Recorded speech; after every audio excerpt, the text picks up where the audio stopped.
Қайырлы күн, құрметті аудан тұрғындары.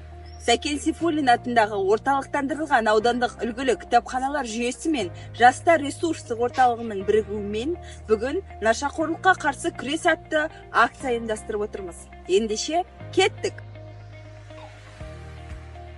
Мынау дені саудың тәні сау дейді.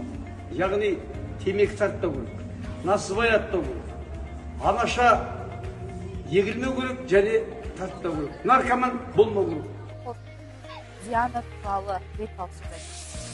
Нашақорлықты қолданғандар өте денсаулыққа өте зиян, келешек өмірлерін етіңдер, ойлаңдар. Жалпы жастарға нашақорлықтың несі жайлы, зияны жайлы не айтар еді? Зиян. Спортпен айналысу керек жастар. Спортқа денсаулық керек. Тәртіп керек. Нашақорлықпен бармау керек. Зиян нәрсе.